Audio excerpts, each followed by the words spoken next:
한국에서는 이렇게 확산이 빠른 SNS에 일명 받은 글이라고 하는 찌라시들이 굉장히 많이 돌고 있고 사실 저도 많이 가끔 받고 이게 되게 묘한 게 사실 이게 우리가 쓰는 메신저 프로그램이나 SNS로 이렇게 엄청 많이 보내는 거 아니라면 인류 역사 내내 있었던 일이거든요. 우리 소문이라는 게 그렇잖아요. 저기 동안이네 아버지가 저기 옆집 우리 아버지가? 되잖아요. 표정 우리 봤지, 아버지가. 표정 봤지. 이렇게 돼서 이렇게 아버지. 사이 되잖아요. 우리 아버지 안 그랬대? 아니래. 사람들 다 그렇다 그러면 믿는 경우가 되게 많거든요. 맞습니다. 그래서 이 찌라시가 이슈화도 되고 문제화된 경우가 많이 있는데 저런 거 많이 돌죠. 읽어주시죠.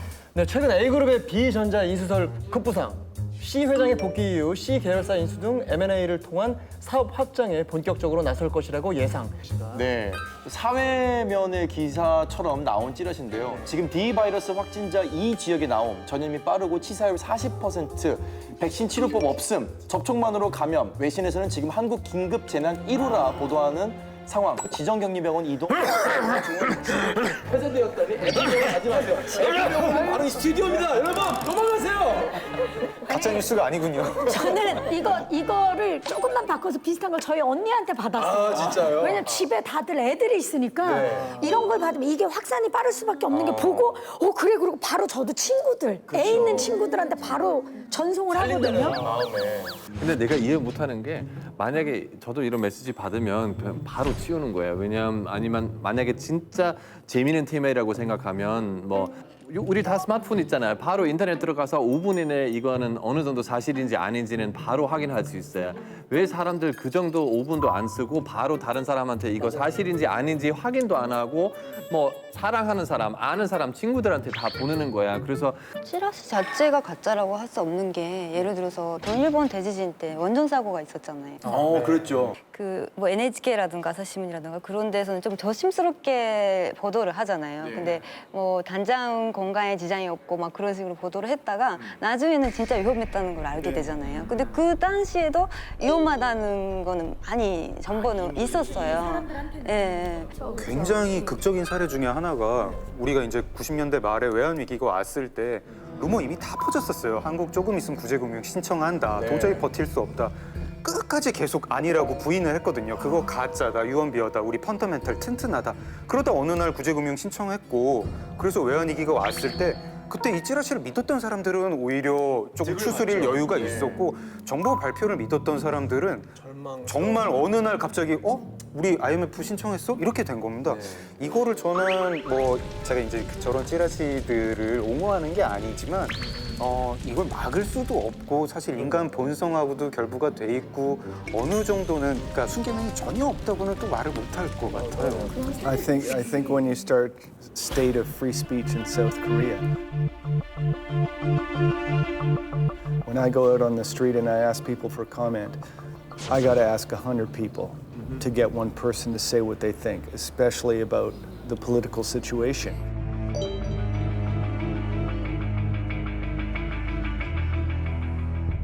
And people are afraid to comment because of some potential consequences they might get from their boss. They worry about revealing their identity here, and it goes back to South Korea's sort of history of politics and repression that took place here decades ago. Analysis of the US Constitution says that the free speech should be held for those that wish to speak anonymously. And will not speak freely. You have the whole whistleblower thing where people will not speak freely because if their identity is revealed, they'll face repercussions. 그보다 더 중요한 게 그냥 이 사람 그거 진짜 믿는지 아니면 그냥 악한 사람인지 사실 결과는 어떤 결과가 있는지 그거 더 중요하지 않은가. 그래서 만약에 어떤 사람 외국 사람 진짜 다 나쁘다고 생각해요. 근데 이거는 그럼 freedom of speech 그것 때문에 이렇게 그냥 인터넷에서 계속 이렇게 말할 수 있는 게 아니라고 생각해요. 그냥 요새는 사람들 항상 자유가 원하는 거야. 근데 만약에 개인적으로 난 사람 때리는 게 좋아요. 이건 아예 자유야? 아니죠. 그래서 사실 이거 되게 위험하다고 생각해요. 그것 때문에 법도 있어요. 저는 사실 그게 가장 중요한 포인트라고 보는 게 사실 이렇게 오보를 내거나 그렇게 되면 이렇게 뭐 문제가 생겼을 때 책임도 지고 사과를 하거나 정정을 할 수 있는 채널이 있잖아요. 근데 이런 받은 글 같은 경우는 책임을 질 사람이 없잖아요. 그러니까. 그리고 이게 전달, 네.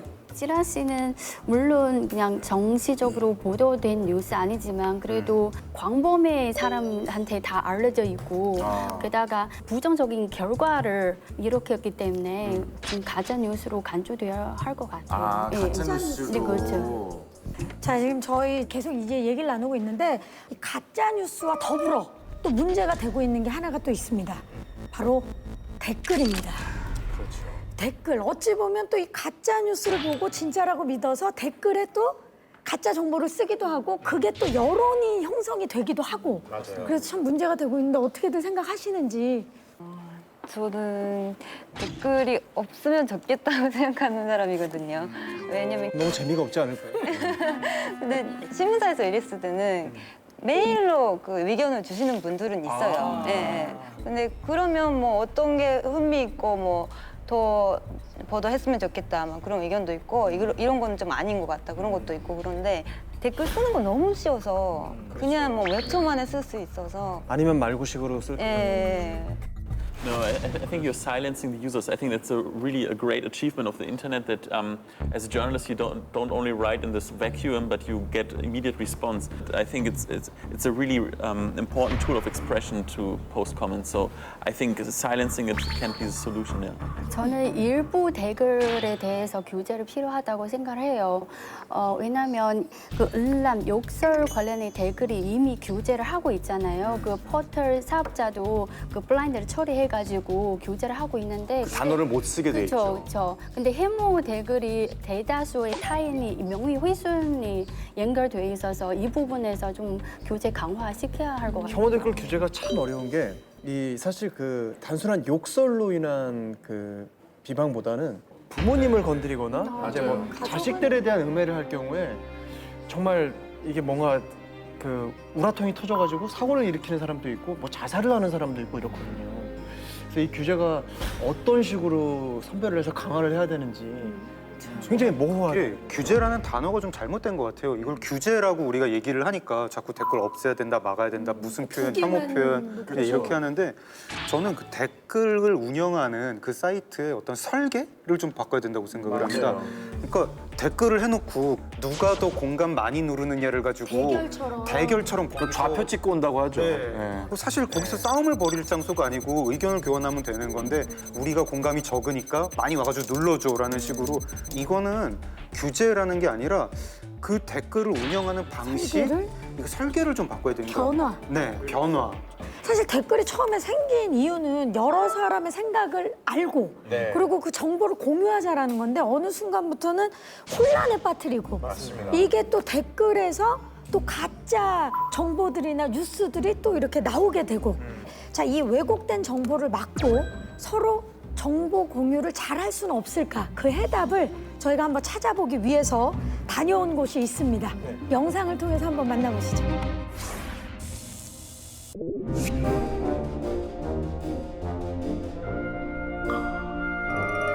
뉴욕타임즈를 읽고 있습니다.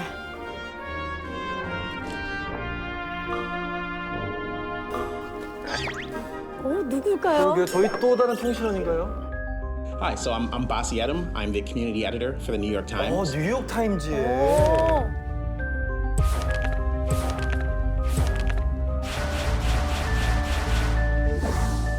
야, 뉴욕 타임즈의 본사에 저희가 다녀온 거네요. 그렇죠.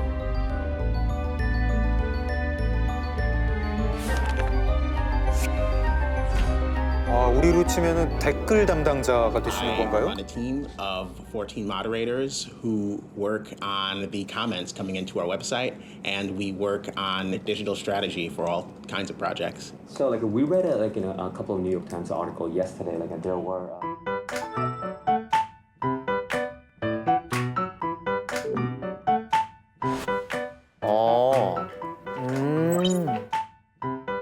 Right. So, the New York Times pick is basically our moderators deciding.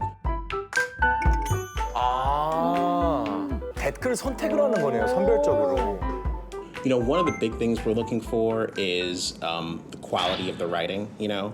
We want to make our experience feel like you're still reading the New York Times, you know. So the New York Times is known for having very high quality content, very good writing, you know, creative writing. So those are the things we're looking 검토를 for. 하는군요, 그야말로. Another, you know, great thing we love in the NYT Picks is just when there's something funny or something really unique, you know. So we just want to expose you to things that make you say, "Whoa, that's weird. I never thought of it that way," or this person is nuts. I can't believe they feel that way. You know, we just want to have those moments of surprise. You know, those moments of delight.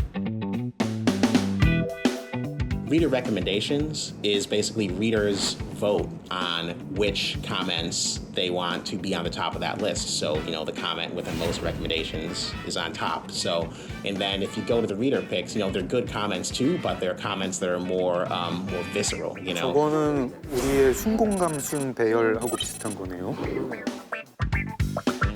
Really, the tension between those two things also makes the space a lot more interesting.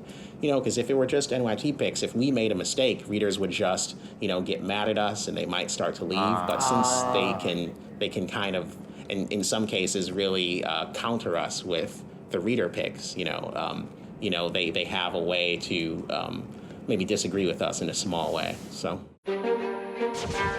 가장 큰 차이점이 뭘까요? They can only vote of comments that our moderation team has approved. Is it like selected before actually it's posted for the voting? Yeah, so we pre-moderate everything, and then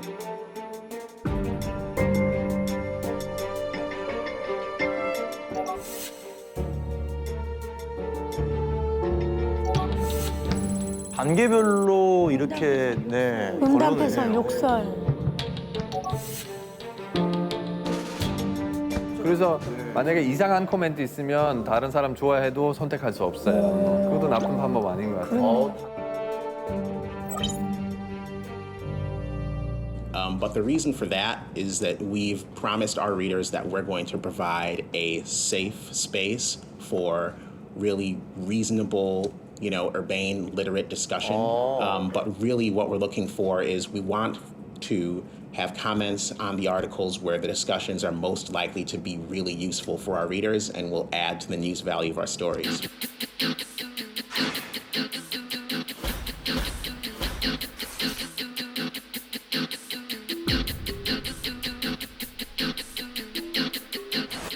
자, 직접 해본대요. 한국의 댓글을 한번 보여줄 텐데요.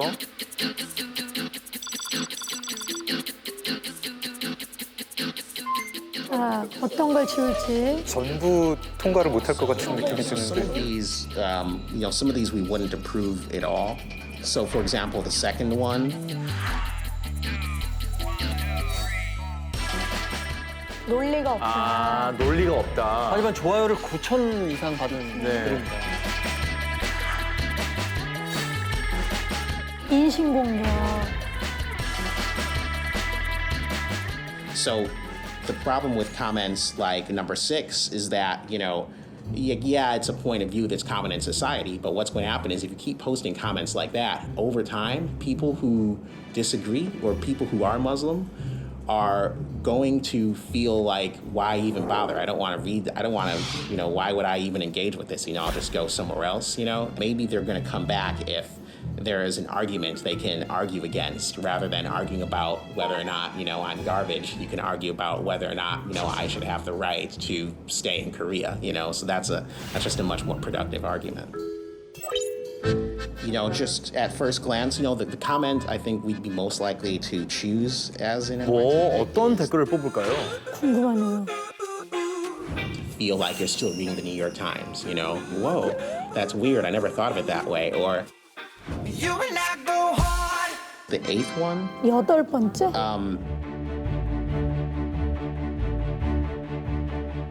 정말 잘 쓰여진 글이네요. it's very clear about, you know, the point it's trying to make. It makes an argument for that point without insulting an entire class of people. You know, it's just very well reasoned, and if you look at it, it's a great jumping off point for a respectful discussion. You know. 이 댓글도 기본 의견은 난민 들어오는 거에 반대하는 의견이지만 논리정연하게. we don't want people to feel like they aren't welcome in the comment spaces, you know? So people can argue with you, they can disagree with your point of view, but the way that we make this interesting is to make sure that everybody can have a good debate about it, you know? It actually seemed like something that's it would be a pretty common thing here in America too, on a website where that isn't moderated, you know. But you are responsible for creating a good product. You know, if people read something that makes them laugh, or teaches them something, or inspires them, they're going to remember your brand. That's definitely something I would recommend.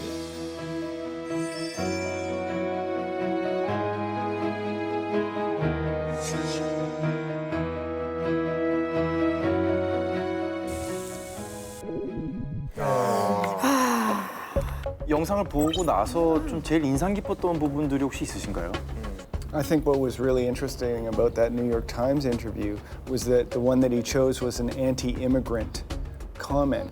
I think that introduces some other bias on the part of the New York Times for who will get their comment into the New York Times. I mean, ideally, the New York Times defines itself as a liberal newspaper which sees itself as a platform and accepts different opinions. Would this work in Korea?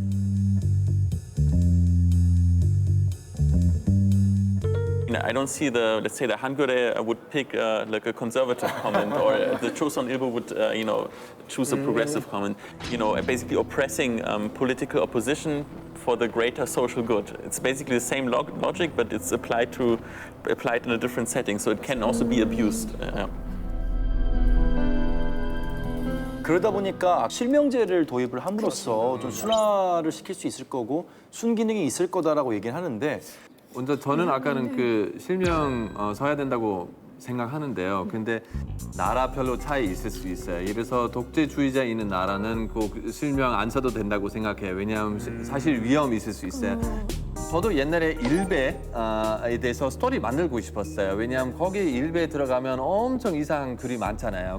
근데 먼저는 스토리 만들려고 하면 웹페이지만 보여줄 수 있는 게 아니잖아요. 사람들 그냥 어떻게 찾아야 돼요. 그래서 인터넷에서 사람들 엄청 시끄럽게 말이 많은데 나중에 연락해 보니까 그럼 한번 인터뷰합시다. 한 명도 안 나왔어요. 그래서 만약에 실명 쓰게 되면 아마 훨씬 더 조용해질 것 같아요. However, if you're an adult, I think you have to have a certain amount of responsibility and a certain amount of a certain amount of thought before you go onto the internet and look at a comment section. Comment sections are really kind of nasty places most of the time. If you're going to get offended by it, I think you should stay away from them, to be honest with you. 바꿔야죠, 이런 문화가. 그래서 거기는 팀 당연히 커먼트 섹션 들어가면 안 좋은 댓글 많이 생길 수 있는 게 난 이해하고, 근데 이건 그냥 어쩔 수 없는 일이라고 그렇게 생각하면 안 된다고 생각해요. 어떻게 고칠 수 있는지, 이런 문화 어떻게 바꿀 수 있는지 그거는 생각해야 된다고 생각해요. Yeah, but then who is the person who has to police that? Does it have to be like, okay, fine, if you've got moderators doing that, I'm fine with that. But if it's like the government needs... No, but we're talking about using real names or fake names. 그래서 if you use your real name, people get much more careful about what they say. Actually, I would doubt that. I mean, look at Facebook. That's because Facebook, most of the people use their real name, and there's a lot of hate speech, even among public discussions. I think it tones down the discussion a little bit, but I think it can't be the only solution, and so I think it's maybe not a good idea. 지금 어찌됐든 모두가 인터넷을 쓰잖아요. 정말 손 안에 있는 인터넷을 쓰면서 표현의 자유도 보장받으면서 그러면서 누군가한테 피해를 주지 않는 가장 좋은 방법은 뭐가 있을지 좀... 저는 게시판도 그렇고 댓글도 그렇고 약간 다른 관점에서 생각을 해보면은 그게 그 사이트를 운영하는 사람의 장사인 거예요. 그렇죠. 댓글을 달아서 이득을 보는 사람이 그 사이트 운영하는 언론사라든가 포털 사이트입니다. 사람들이 댓글을 많이 달수록 클릭을 계속하고 방문수가 트래픽이 늘어나고 그러니까 이득을 얻고 있으니까 사이트 운영자한테 그런 책임을 부여하면 어떨까 싶어요. 그럼 댓글 다는 사람들은 자유롭게 댓글을 달고 다만 그 관리할 책임을 분명히.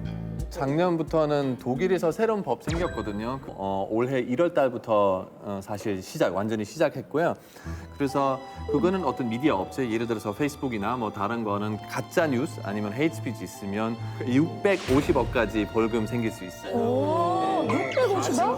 650억까지 벌금이 나올 수 있어요.